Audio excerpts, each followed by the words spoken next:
তাদের ধর্মকে ব্যবহার করার প্রয়োজন পড়ে না। কারণ বাংলাদেশ জামাত ইসলামের নেতৃবৃন্দ আসসালামু আলাইকুম ওয়া রাহমাতুল্লাহি ওয়া বারাকাতুহু। প্রিয় দর্শক, আমরা এই মুহূর্তে আছি সমাবেশের মাঠে।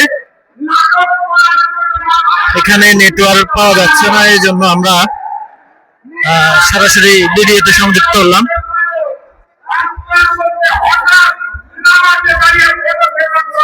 দশ দলীয় জোটের যেই সমাবেশ,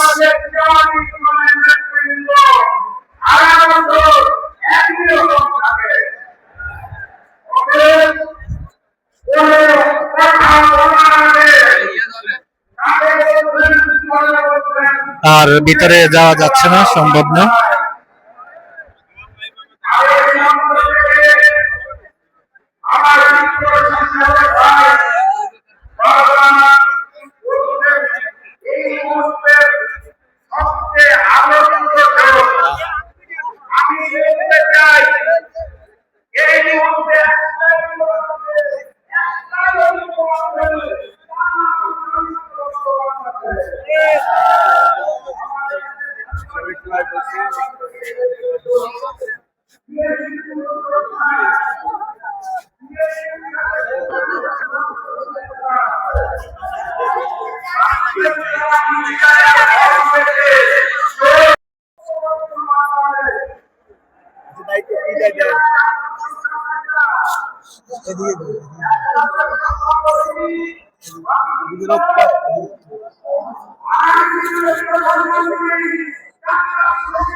গণভোটে ঐক্যবদ্ধ বাংলাদেশ চাই, গণভোটে হ্যাঁ জয়যুক্ত হোক।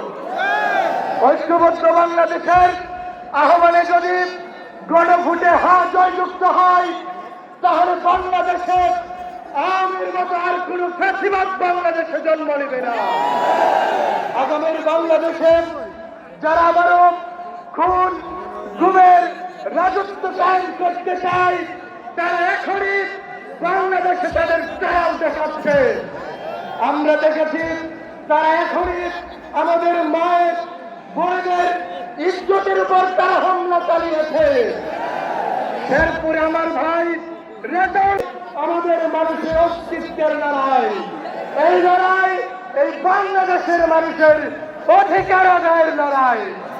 সংগ্রামী লক্ষ্মীপুরবাসী, ইতিহাস তখনই বদলায় যখন আমরা আমাদের ভয়কে জয় করতে পারবো। আগামী বাংলাদেশে যাই ভোটকে পাই, এক ভয় নয় আমরা জাতিয়ে পড়ি। সংগ্রামী লক্ষ্মীপুরবাসী, আমরা আগামী বাংলাদেশের দুর্নীতিবাজ মুক্ত, চাঁদাবাজ মুক্ত, ইনসাফের বাংলাদেশ যদি করে তুলতে চাই, জারি পাল্লার কোন বিকল্প নেই। বাংলাদেশের প্রত্যেকটা ক্যাম্পাসকে যদি আমরা সন্ত্রাস মুক্ত যদি গড়ে তুলতে চাই, জারি পাল্লার শাসন ছাড়া কোন বিকল্প নেই।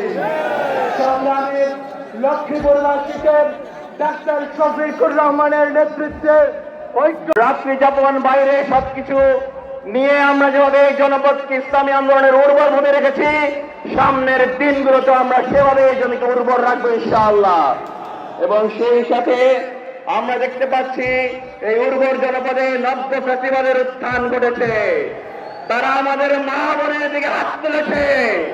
আমরা স্পষ্ট ভাষায় বলতে চাই, আমাদের হৃদয়ের সর্বোচ্চ স্থানে যাদেরকে আসীন করেছে, সেই মা বোনদের গায়ে যদি কেউ হাত তোলে, সেসব হাতের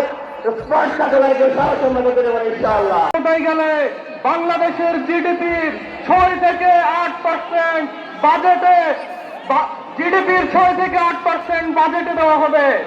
ইতিমধ্যে জামাত ঘোষণা করেছে, জামাত যদি রাষ্ট্র ক্ষমতায়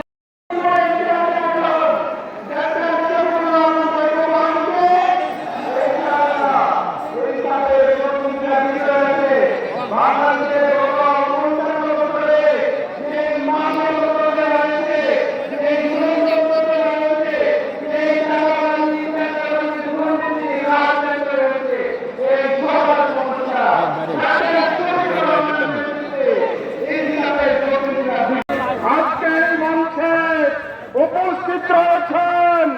আমরা এখন সেনাপতির কথা শুনব, তার নির্দেশনা অনুসরণ করে দেশের সর্বত্রে জনগণকে ঐক্যবদ্ধ করে আগামী 12 ফেব্রুয়ারির